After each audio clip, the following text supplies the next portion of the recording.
Welcome to the second season of Empower Your Magical Self. I'm your host, Leah Wellborn, the Mystic Autistic. I created this podcast because I used to be very, very sad. In fact, for decades, I hated being alive. In 2020, I was touched by grace and I decided to live in joy no matter what that took. The result? I empowered my magical self. Along the way, I was diagnosed as autistic at the age of 48. I also became a Reiki healer and an ordained minister. My mission now is to continue to empower my magical self and to help you empower your magical self, whoever and wherever you may be. In each episode, I'll be talking with someone who has helped me empower my magical self. I'll ask them about the experiences in their lives that have shaped them, and I'll ask each guest to answer one question. What is magic? Join me for all 13 episodes of Empower Your Magical Self, Season 2. Welcome to Empower Your Magical Self. I'm your host, the Mystic Autistic. My guest today is British witch and author Kelly-Ann Maddox. Hello, and welcome to the 9th episode of the second season of my podcast, Empower Your Magical Self. I'm Leah, the Mystic Autistic, and I'm very grateful that you're here today. That bears repeating. Very grateful for you because today in the United States is the day before Thanksgiving. Of course, Thanksgiving has a very ugly history, and it is fraught, for lack of a better term. But nonetheless, I am grateful. I am grateful for so many things in my life. I'm grateful for you being here, and I'm grateful for my guest today, Kelly-Ann Maddox, who is the original Rebel Witch. Her first book is called Rebel Witch, and it's how I came to know her and love her work.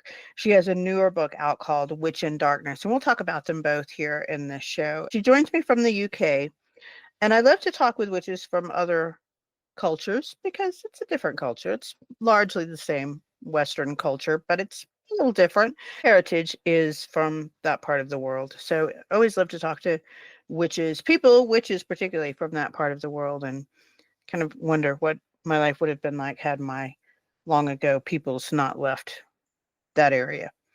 So it's a beautiful conversation. We talk a lot about activism and about her books and about magic and spiritual habits and autism and about living in a space where you feel like maybe you're broken mentally, psychologically, and the things that we can actively do to bring the magic back into our lives when we are struggling. And that is what her book, A Witch in Darkness, is about. Highly recommend her work. She's really brilliant. As it is Thanksgiving, you might be starting to turn your thoughts to the new year and what you want to do and what you want to change. Maybe you'd like to try dry January and take a break from drinking. Maybe you'd like to try something else, stop a habit. That's why I wrote this book, Empower Your Magical Self, with a 1-month habit break, a handbook to reclaiming sovereignty in 30 days. Because as Kelly-Ann and I talk about in this show, it really is all about sovereignty and how much personal power that you have and take for yourself and realize that you have and utilize in your life.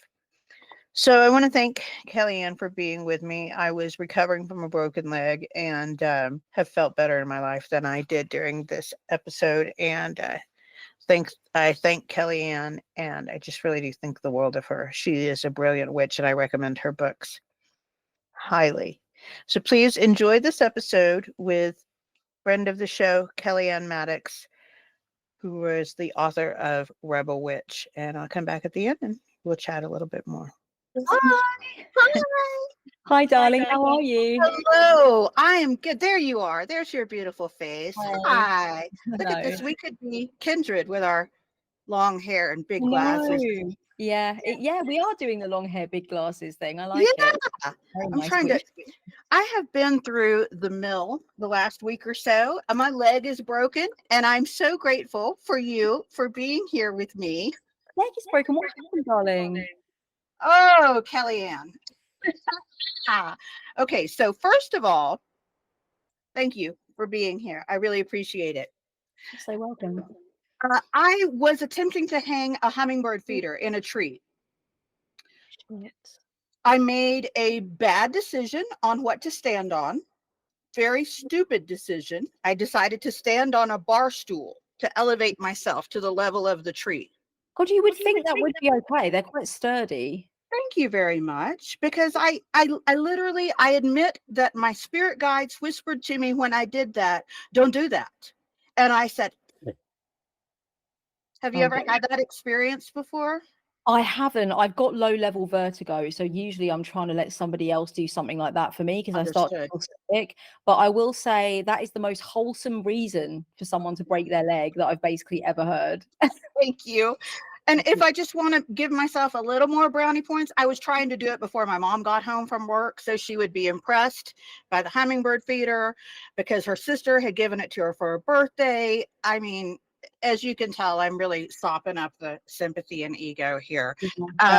It's been a hellish thing for me because I'm autistic, and people don't, in the medical community, they do not generally take into account that a female who presents as I present, not overly autistic, they tend to kind of brush it off. Yeah. That I'm going to have a really bad reaction to medicine. Yeah. And I did. And I had seizures, and I thought I was having a heart attack, and I thought I was dying. And it has been really a very pivotal moment for me that was completely unexpected and out of the blue, as those pivotal moments happen so often to be. And I have just made the decision to take myself entirely off medications, at least for the moment, because the interactions were just absurd. Yeah. And I have a really strong connection with my spirit guides, and they were just telling me, you're not going to get better. Yeah. As long as you're pumping yourself full of this medication. Yeah. So how are you feeling off everything though? Are you okay? I'm feeling good, actually. Great. Awesome. Yeah. Okay. So it's like almost a little bit meant.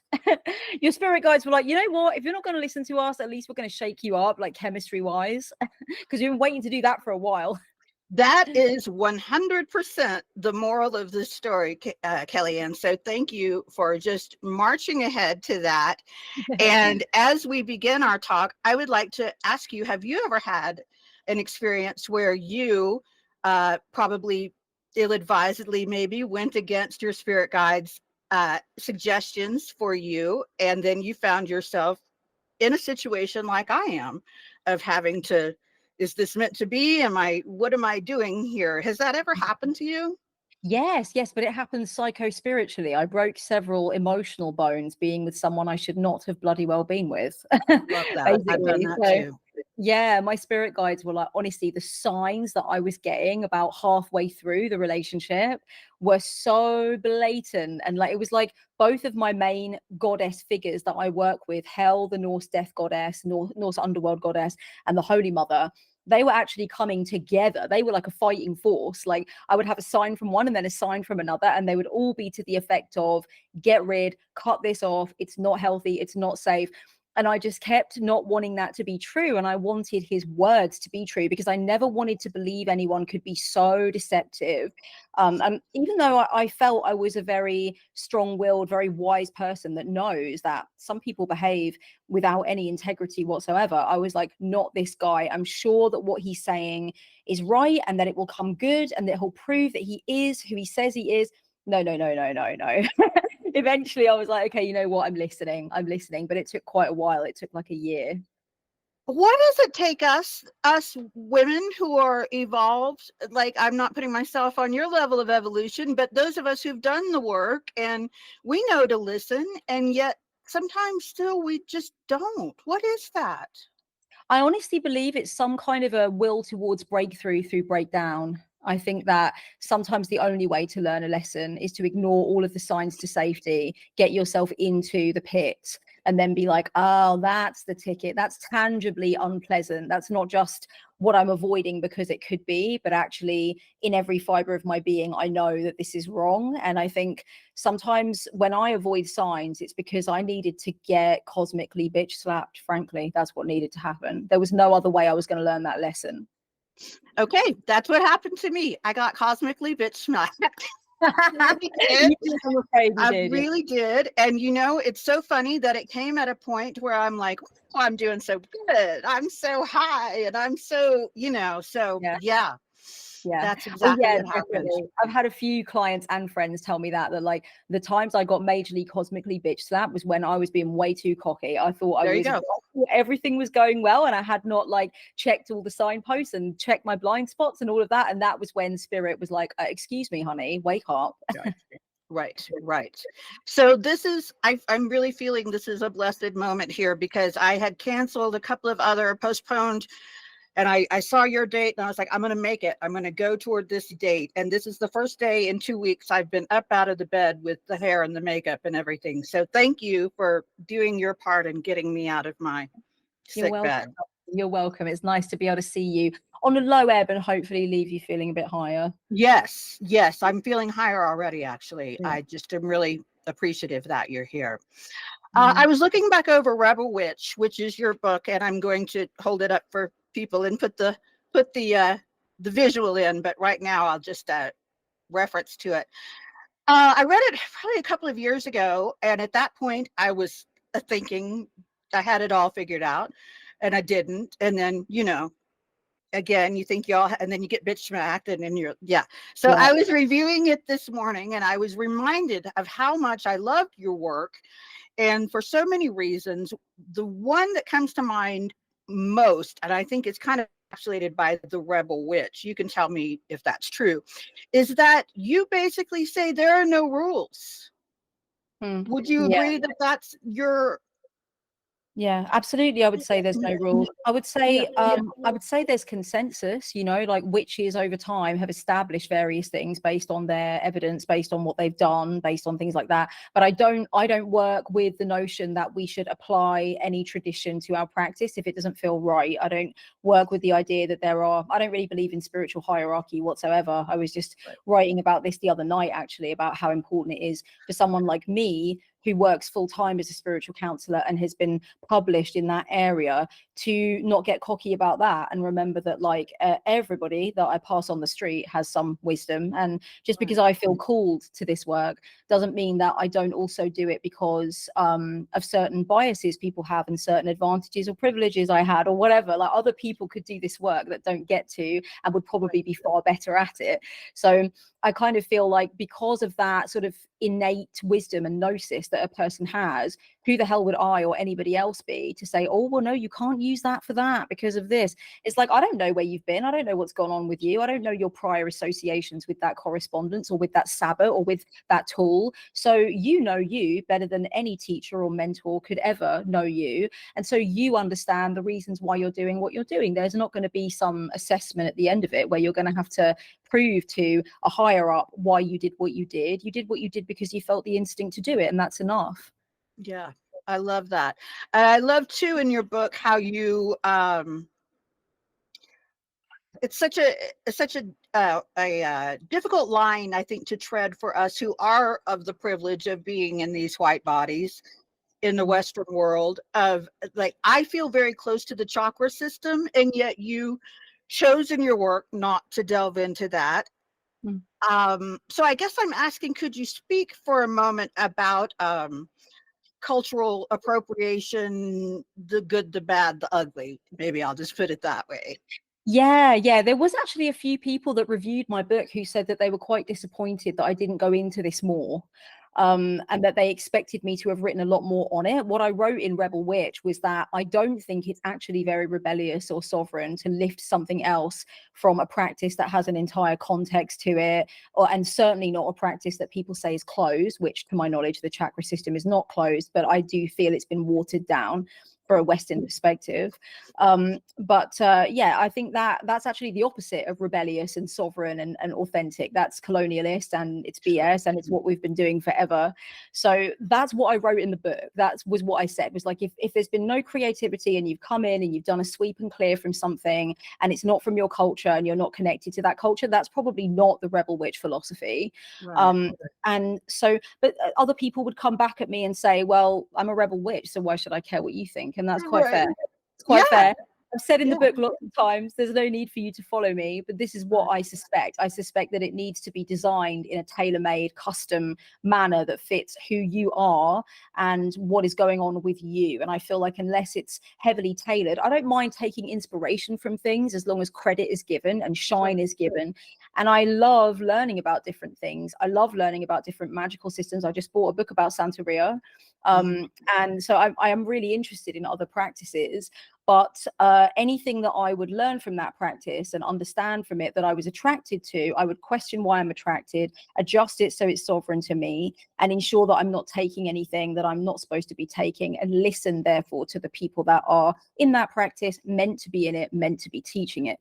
And that's another thing, you know, sometimes we find a lot of resources written by the people that shouldn't be the mouthpieces for those resources, but have, again, had the privilege to be. So, you know, I think when it comes to me and cultural appropriation, I do think, as with most things, we fight too much against people and not systems. Oh, yes, absolutely. Like individual people, you know, a witch that happens to have something in the background of her video that comes from like a, you know, like that comes from maybe an Asian tradition and she doesn't appear Asian, like going hard on her in the comments instead of calling out corporations for like selling things that native people have told us we shouldn't be selling. That to me is just like, look, you've only got a certain amount of energy. Your energy is a finite resource every day. Direct it appropriately instead of like coming for one individual person. I like to think that in my time being a public witch, I've focused on the big things. You know, I remember a few years ago, there was a company selling a witch kit with crystals and with sage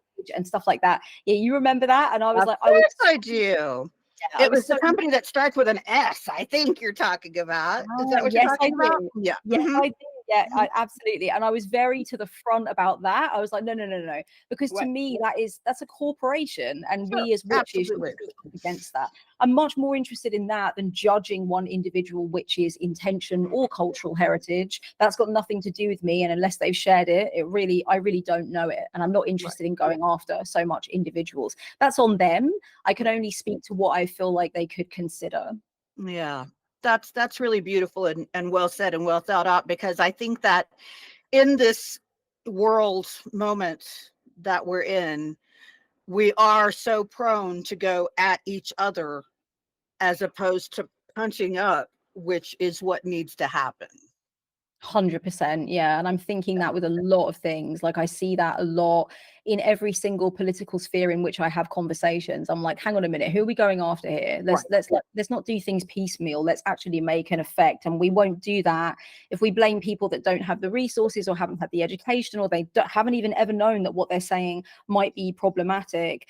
Where are they getting their education from? What media are they watching? Who's funding money into making sure they think how they think? I'm more interested in that. Yeah. And I think, like so many other people, I stand here on the sidelines with my spiritual heart bleeding, my intellectual mind saying the meager taxes that I pay because I don't make a lot of money are going toward killing children in Palestine. How can we live in, I don't believe that we all should just give up all our joy and happiness because of this thing that's happened. So how can we live and function as spiritual beings, knowing what we know, feeling what we feel? What can we do, Kelly-Ann? I'm a Jungian, so to me, I just believe that the shadow is innate. There was a Jungian analyst, I can't remember if it was Marion Woodman or who it was, but one Jungian analyst said once, Carl Jung should have been given the Nobel Peace Prize for his work on the shadow. And I remember at the time not really getting that, and then when I was older thinking, oh yeah, of course, because if we do not do our shadow work, then we're doomed to repeat like what was done to us, or we're doomed to continue cycles that we've already seen play out. And I think this is just like a macrocosm of those things that I've learned and read. So that's part of it. I feel like colonialism is just the biggest part of it, right? The idea that the British government gave away land that was never theirs to give away. It was just never theirs to give away. And so it's from arrogance, it's from white supremacy. The whole thing started because of the arrogant seed of white supremacy. And so to me, I look at it and I'm just like, all right, the first thing to understand is that this is an issue with us. And until we get sorted with that and stop thinking of it as something that is a fight that we ally to, but it's actually our fight. We're supposed to be in it, doing it. I feel that's really important. And I feel like just in terms of people every day waking up and, as you said, feeling like, how the hell am I supposed to feel joyful? How the hell am I supposed to go about my business? How am I supposed to do anything? I feel like that's a really valid, salient thing to feel, and we can get into that place sometimes, but we just can't afford to drop anchor there, because if we do not fuel ourselves and nurture ourselves and look after like our body clock and our wellness and the things we need to do in our lives, we will not be useful to any kind of change or revolution. We just won't be. We'll burn out and we'll be very, very short-lived accomplices to a cause that we really care about. So the first thing I would say about long-term activism is you must care for yourself. It's not just some caprice or something you do because you're arrogant or self-involved. It's a necessity to self-love and be a long-term activist. So if you struggle to do it because you're thinking about the people that are going through hell right now, which is very valid, I would say at least do it because you want to continue to have a role in that fight. You want to continue to learn, to donate, to protest, to do whatever it is you're doing. You will not be able to do that if your own cup is empty, if that makes sense. Yeah, it makes beautiful sense. And can I just say one thing, because I know I know like a few I have a few Jewish friends, and I know some Jewish people in Israel, and they're very, very vehemently and have always been very vehemently anti-Zionist and involved on the ground actually in Jerusalem around the topic of evictions and things like that. So I really do want to say, just to clarify if anybody's confused, the anti-Zionist Jewish movement is beautiful and has taught me so much, and it is an incredibly rich, dense culture around which so many books have been written and so many beautiful acts have taken place. So I just want to say, for the record, I'm fully aware of that. I take a lot. No, I'm very glad that you did, because it is a very fraught subject, and it is kind to be as clear as possible on our meetings. Yeah, In all respects. Yeah, so course, I appreciate that. And also, while you were talking about self-love, and that brings me to my whole raison d'etre, is empowering our magical selves, because magic is real. We'll talk later about what you think of magic to be, but we know that magic is real and that people have it. To me, it boils down to the essence of energy. Energy is everything. We are all made of energy. Everything is made of energy. And that is magic, honing in on that and finding your energy that blends in and swims and harmonizes and makes the beautiful tapestry with all of the other energies. That to me is magic. So what I strive to do is help people who feel like maybe they're broken. Maybe they were born broken. Maybe the world broke them. Maybe they're autistic. Maybe they have some sort of defining thing that has made them always apart. Not apart, but apart. I want for those people, because I lived on the verge of suicide for 45 years.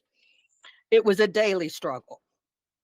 And coming out the other side of that and feeling the magic that is palpable in my being, and when I ask for it to come to me from my guides and to share it with people like you, other like-minded people who are on this path, that's what I want to help to offer to people.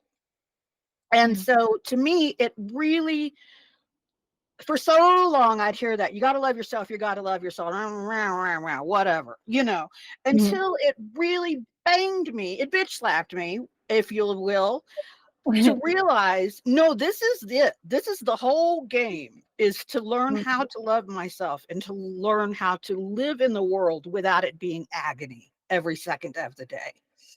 That is what I want when I say empower your magical self. That is what I want to offer to anybody, to know it's not something I hold that I can give it to you, but it's there and you can get it.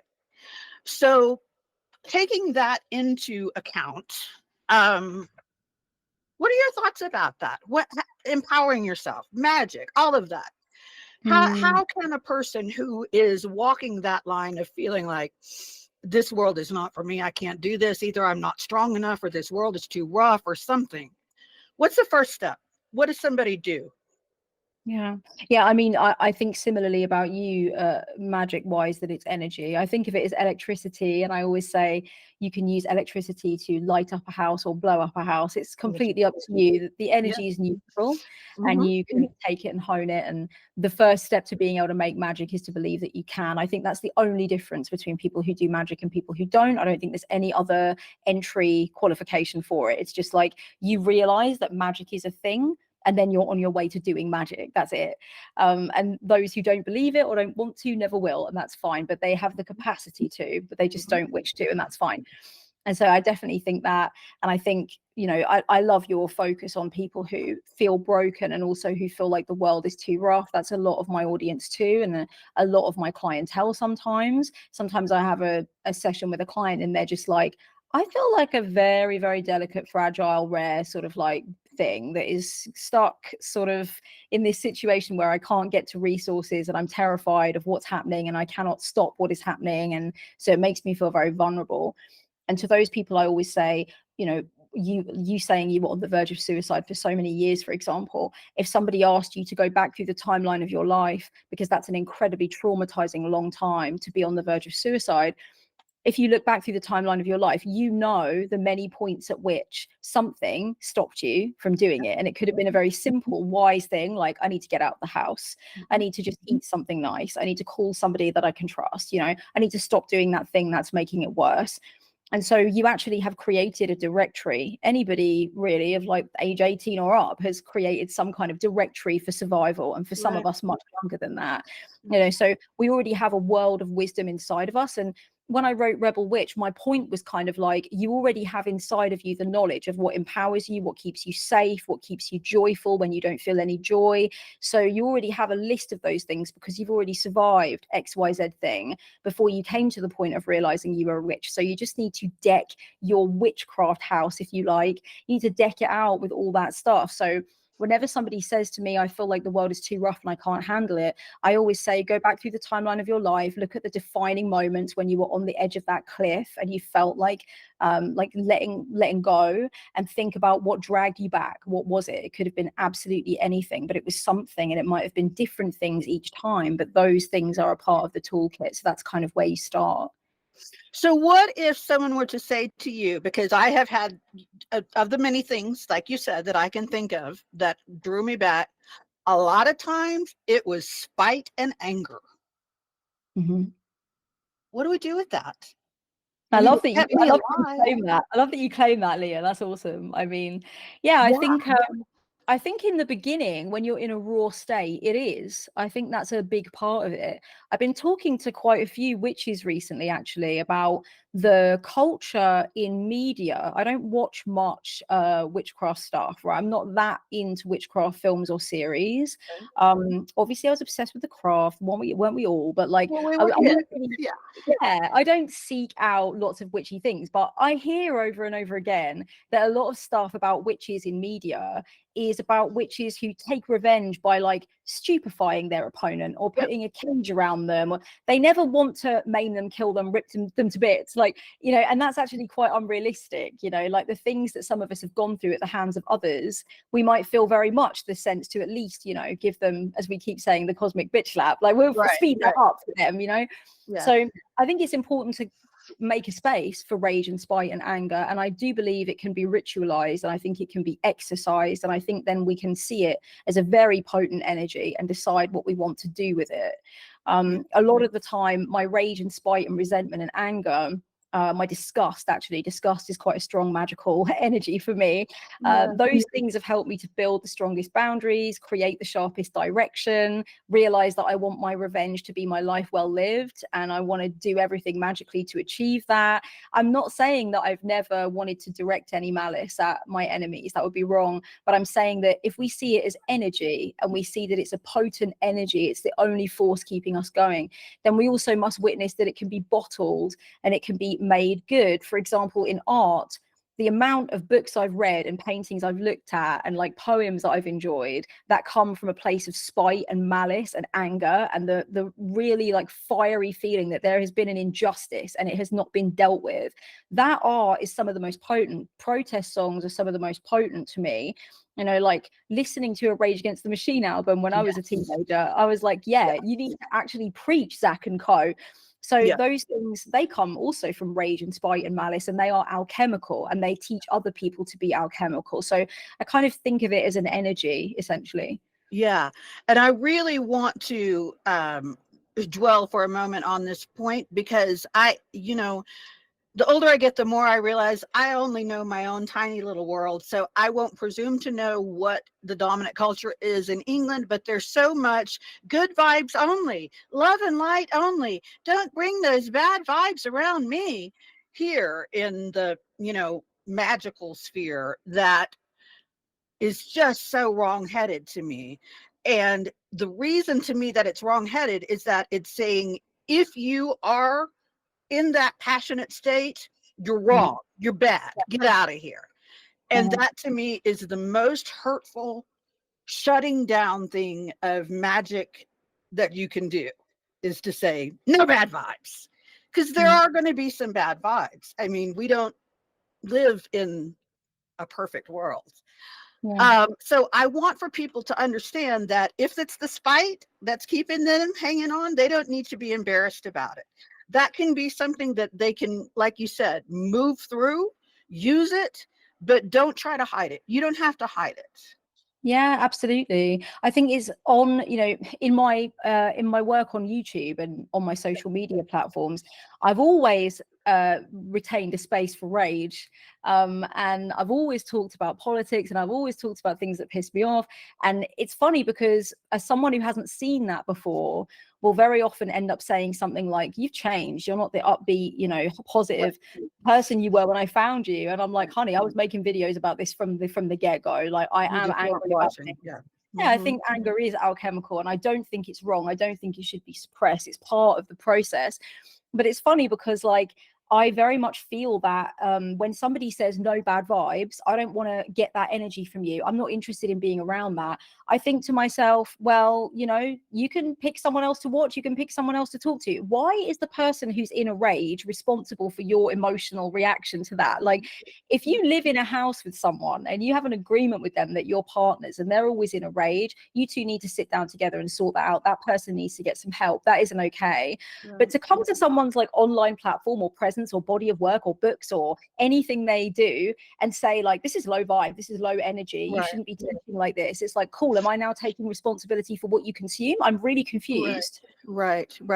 And that brings me to another point too, about what we consume, not just the food, not just the water, but it is just so evident that every single thing that hits your sphere is going to have some ripple in your sphere. So, I like to say I live by a soul lit. Fuck diets. I don't care about diets. I live by a soul lit. I don't do shit that doesn't light my soul on fire, whatever that means for me. So that's my soul lit. That means for me, I don't drink alcohol. I don't eat meat. There's a lot of things that means for me.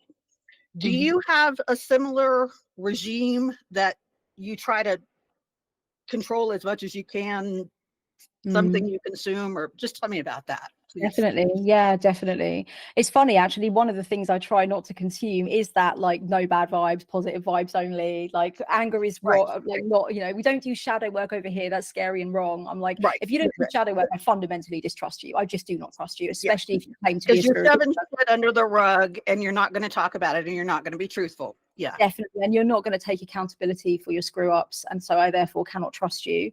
So I feel like that's something I keep away from.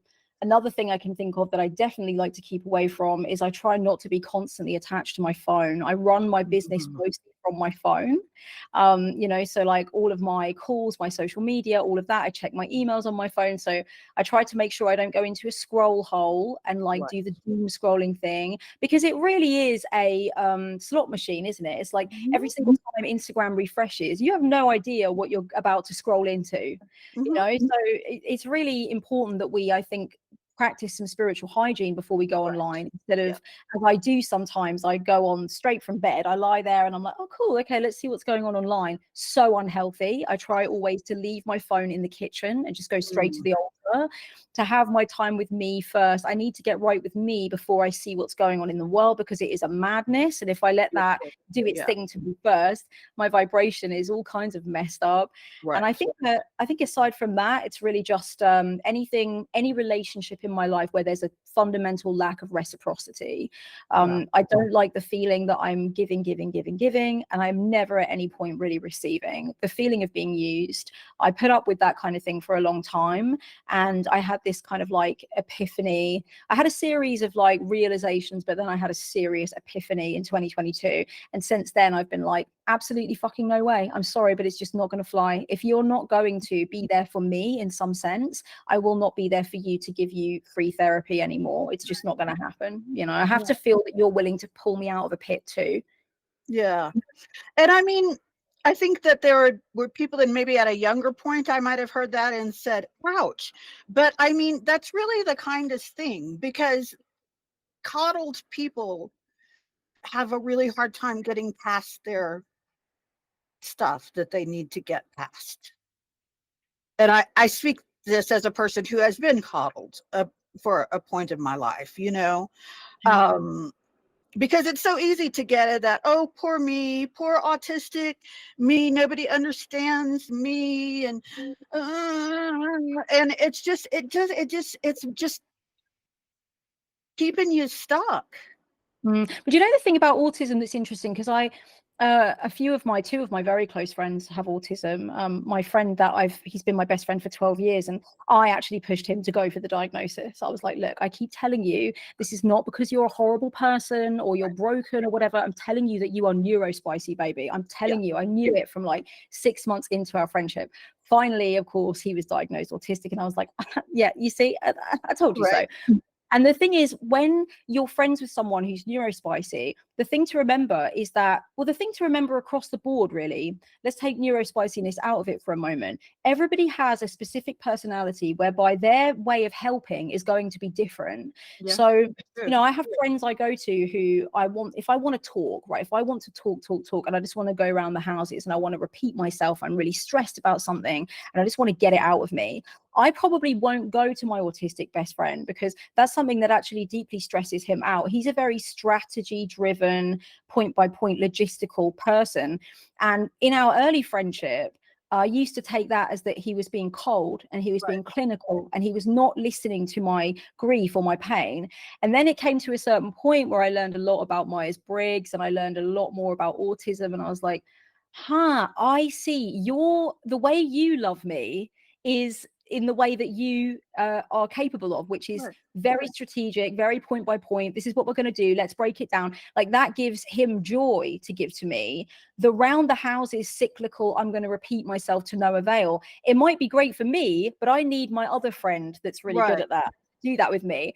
So when we look at like autism and we learn more and more about it, we see that autists show love in specific ways.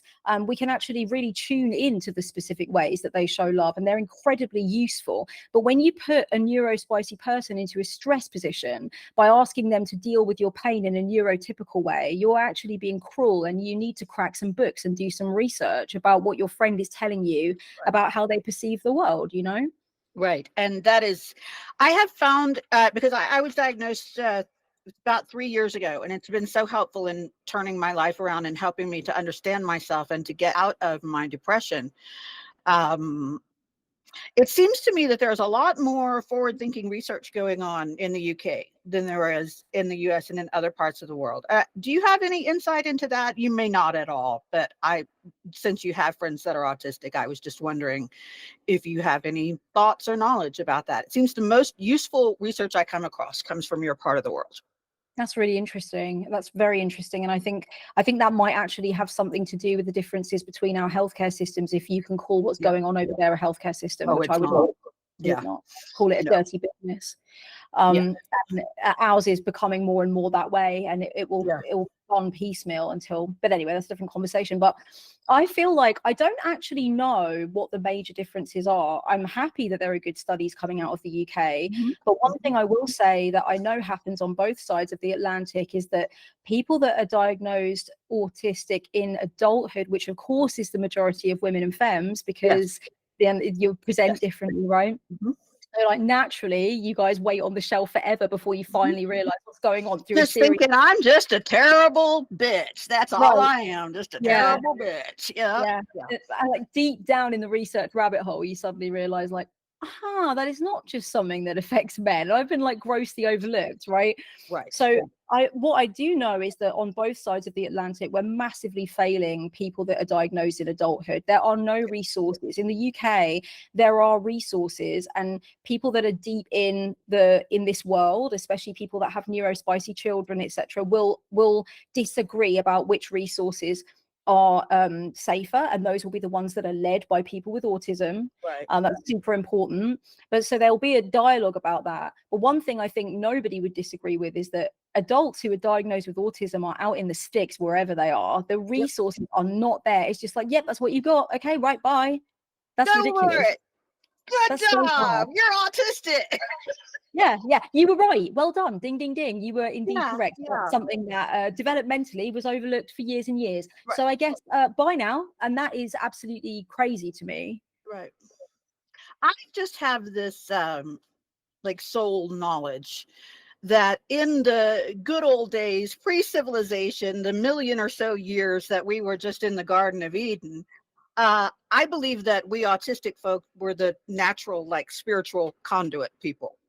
We would just be spotted in childhood and be like, oh yeah, she's like that. She's going to go and learn from the older folks that are like that. And then this person is really good at hunting and this person's really good at community relations. I just feel like that was the way it was normally organized. And then when civilization and agriculture came about, all of a sudden autistic people were like not fitting in the scheme anymore. And so we've just been this problem since civilization started. That's interesting. That's really, I think there's so many threads to that conversation. And actually earlier when I was like, yeah, no, I'm like monotheistic religion's got nothing to do with this, which I stand by. But now when we're talking about this, I'm like, there's a lot of persecution of people that do not fit the bill, and under the tyranny of like a theocracy for hundreds of years. And that's what I'm talking about, monotheism in the terms of, nope, this is it. You've got to do it this way. And that was when I started our conversation about how beautiful I loved your book about like, kids, there are no rules, which is what I feel about in spirituality and why I find civilization, agriculture, monotheism to be problematic, because there is a way that it says, no, this is the right way. Yeah, but you know what drives me so crazy though? What really upsets me about that is that like I'm reading a book right now by a Christian woman, right? This Here Flesh by Cole Arthur Riley, insanely good book. And she references the Bible in the book in a way that is really like accessible for me as a witch who's not biblically literate. And she breaks the stories down where she uses the Bible in such a beautiful way. And I'm reading this book and I'm thinking, I've read books like this before, and I've spoken to people with this attitude before, and they read the Bible and they go to church and they're not interpreting it this way. They are like love for our queer community, love for our neurospicy community, love for everyone. Like, so they take it and they interpret it in this way that I'm absolutely on board with and cool with. And so it kind of drives me crazy, because it's like, all right, who's doing this with an agenda to exclude and to feel superior? And who's like, you know, clutching a Bible in hand, but I totally resonate with them in every way other than the label. It's wild. I'm glad that you said that. And I do, you know, I'll fully admit I have a lot of trauma as being raised in the American Bible Belt South. It was a very traumatic experience for me. I very much wanted to have a spiritual connection, but, you know, growing up in the 70s and 80s in the American South, there's no internet. You know, I guess this Christian game is the only game in town. I didn't know any Jewish people. Certainly didn't know any Islamic people, didn't know any Hindu people, didn't know any Buddhist people. So, I mean, I wanted to be devoted. So I was devoted to Christianity. And then, you know, as I got older, my friends I had a friend who died in a drunk driving accident when he was 16. And, you know, my other Christian friends are like, oh, Paul's in hell now because he was drinking when he did. Yeah. So that's my background with Christianity. So I guess that's a little more opening up to my monotheism horror. Yeah, absolutely. And there is a lot of trauma in witchcraft and mysticism around that. And I speak to a lot of clients who have religious trauma. They fully do. And that's how I learned religious trauma syndrome is a thing, because I started looking up these symptoms. Of course, they would never put it in like the DSM-5 or DSM-6 because of politics, but therapists are aware that it's a thing, right? And that's these stories, like the terrible story that you just told me, and I'm so sorry about your friend. That's tragic. And to be so young and to be affected so deeply by something that's just awful, to have that response. I hear this regularly. I have clients saying to me at the funeral, I was told like this person is burning in hell. Like I had a miscarriage and my parents said, you know, this is a punishment. And I just sit there and I'm like, you know, I have to process it in my own body that they had to process it in their bodies at times of such debilitating trauma. And it does make me very angry. It really does. That's awful. And like, you know, and I'm glad to get that out. I write about it. I've spoken it a lot of times, and I forget sometimes that people don't know that history of me, and they're like, damn, she's anti-monotheistic. But I'm processing my own stuff like everyone else is. Yeah, of course. Yeah, of course. That makes total sense. And I do try to, when I see witches, you know, there's been discussions come up in the community on and off through the years about like that it's not possible to be a Christian witch, and it's a you know, like a oxymoron kind of thing. It's a contradiction. And I really deeply try to witness my privilege. And my privilege is that I was raised Catholic adjacent. I was not raised Catholic. I was raised around a Catholic family, but my parents were very much like, the most we can do is baptize her. We want her to choose what she wants to do. That's it. We're going to teach her about everything, and that's it. That is a huge privilege. So for me to come along with my big chaos witch boots on and be like, Christian witch, cool. You guys are so uptight. It's like, yeah, cool. My parents tried to give me an exorcism when I was a teenager. So we're coming from different like situations. I had to go to Jesus camp every summer. So it's really lovely that you're okay with it, but I have some layers, right? And I realized that as I went along, I was like, wow, I have really been blessed with my ability to be so arrogant about why witches are upset about this, because I have not experienced where that's come from. Yeah. And I mean, you know, we were historically the whole Salem and your part of the world too. You know, it's a lot of us to work through, a lot for us to work through, but I guess that's part of why we're here. Yeah, for sure. Yeah.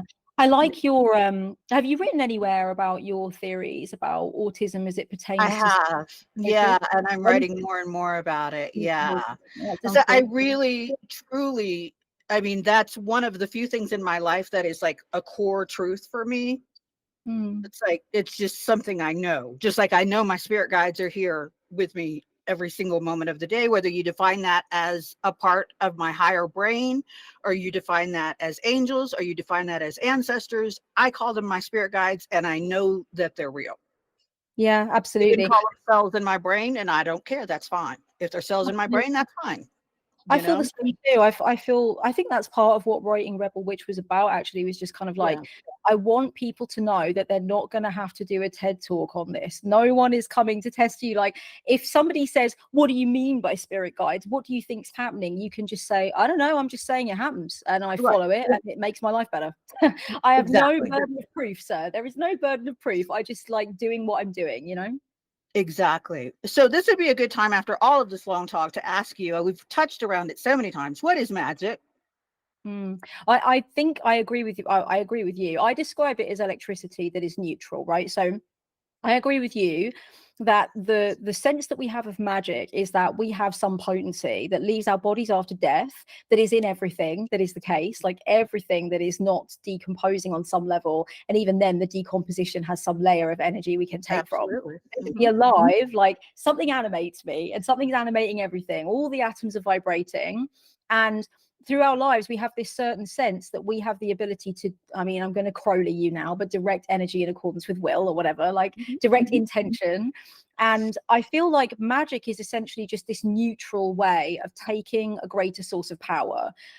We witness it within ourselves, and we say that we're going to claim it, and we're going to make ourselves ready to send it, and also to receive it back to us. It's ethereal. It's not something that can be explained by science yet, completely, but it's something that many people sense, whether they are willing to actually call it that and work with it or not. I feel like magic is the extra part, right? So magic is where you say, I will do all of the things technically that anybody would do to get this job or to seek this relationship or to feel this way. But I also know on some really intrinsic level that we all have another toolkit whereby we can focus into our intention, our belief, our own potency, our ability to make an energetic pathway that things can pass through. And because I've felt that, and because I've found the language to be able to describe that, I now go further and claim ownership to that and say that that is something that I will use. And I think a lot of people use it without ever calling it magic and without ever calling themselves witches.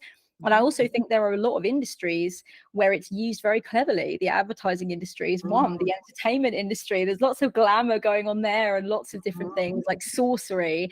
So in many different ways it's used. I think witches are just the people that have been like, let's define it. It's that extra thing. It's that thing where technically nothing like scientifically provable or material has happened, but you put the extra fizz on it, you put that shiz on it, and it did what it was supposed to do. And that's what we are claiming. And I feel like it's a neutral force. Like you can use it to hex, you can use it to bless, you can, like I said, blow up the house or light up the house. It's up to you. But it's mostly about knowing that, like, in a very Star Wars way, like it's the force and I have the ability to use the force. Yeah. Tell me about your new book before we close out here. It's Witch in Darkness. Is that what it's called? Okay. Yeah, Witch in Darkness, magic for, what is it? Magic for tough times, bad days and moments of total catastrophe. I've never had any of those, so never mind. I don't care. I'm just kidding. You're fine. You don't need this book.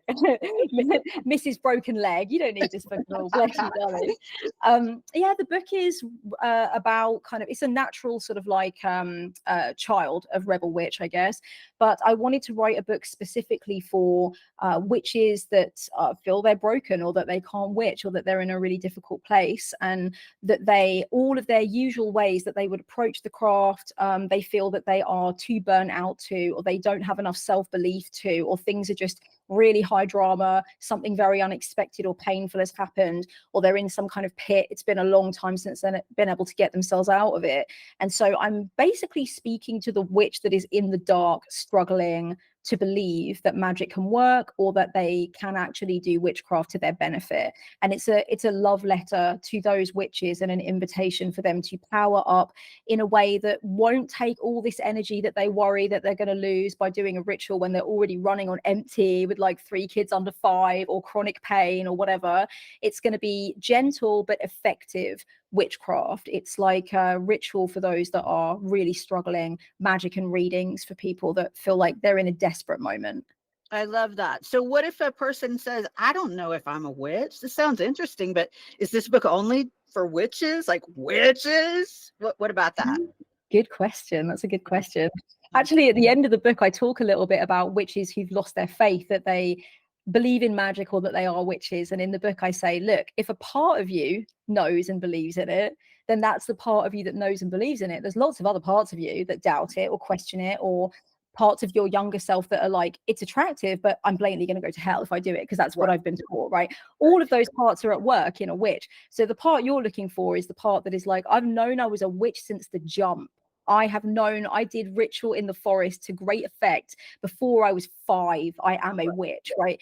That part, as long as you've got that part in you, that's the part that you're speaking to and addressing. There are, of course, always also doubtful parts, or parts that are like, that's silly, or I could never tell my partner or my mum that I do that, or whatever. Those parts are around the table as well, and that's okay. I think we have to feel that witchcraft is healing or positive, and that we would argue with the parts of us that maybe have been raised to believe it's bad or that it's silly. But I think if we feel that witchcraft is dangerous for us, and we genuinely feel that it might affect our mental well-being, it's perfectly okay to make sure that you know what is high risk and what is low risk. And I do talk about that in the book, that like some people that I speak to and have done over time are kind of like, I like these things, but once I start doing visualizations, my psychotic symptoms from my mental health disorder flare up, and I'm like, okay, cool, let's work with that. That's high risk stuff. You do not need to do that stuff. So as long as you feel like I'm tethered. And when I think about witchcraft, I fizz, and I think that's going to be exciting. And then you stay with yourself through that process, and you know that you're always okay to pause or jump out if it's not okay. Then I would say, if you have the desire to do it, then yeah, don't dream it, be it, to quote Cool. Rocky Horror Picture Show. Yeah, I love it. Yeah. Kelly-Ann, this has just been a beautiful discussion. I'm so grateful that you've taken the time. I would love to ask you if there's anything else that you want people to know. Of course, we want people to look for you on Instagram. I know you're very active there. Always am thrilled to see your videos there. And YouTube, you've mentioned. Where else can people find you? Yeah, you can find me like on Instagram, Facebook, and sometimes TikTok. I don't know. I find the energy of TikTok very erratic. So sometimes I'll post there and sometimes not. And I also have a massive, juicy Patreon. So Patreon is where you can go to get all the extra stuff. I do like 2 lives a month there, affirmations, pre-recorded videos, all of that kind of thing. So if you want more from me, if you have binge watched my fat heaving YouTube already and you're like, there's nothing left, Kelly-Ann, the tea has gone dry, you need to be in my Patreon. So absolutely. Well, my heritage is from the UK, and I always dream of moving back there in my later days. So perhaps I will be able to meet you in person someday, Kelly-Ann. Yeah, that'd be sweet. We'll have a drink when you get over. No alcohol for me though, but No, yeah, no. A nice soothing lemonade or something. Yeah, very English. kombucha. I'm a kombucha hound. Have kombucha on the lawn. Why not? That would be lovely. Yeah. Thank you so much, Leah. It was lovely Very much appreciate it, Kelly-Ann. Thank you so much. Much love. Bye for now. Okay, bye-bye. Thank you. Bye. That's Kelly-Ann. I got a little choked up watching the episode. She's very wise and very inspiring, and I really hope that you enjoyed watching the interview half as much as I enjoyed recording it. Next week, my guest will be Megan Rubenstein from Denver's own Sakala. It's come to be a home away from home for so many of us yoga and spiritual types in Denver. And Megan will join me to talk all about it and about what Sakala is and what Sakala can be in your life. Thank you so much for joining me. Hope that whatever you find yourself doing over the next few days, wherever in the world you are, that you are able to empower your magical self. I love you, and I will see you next week. I'm grateful for you. Bye.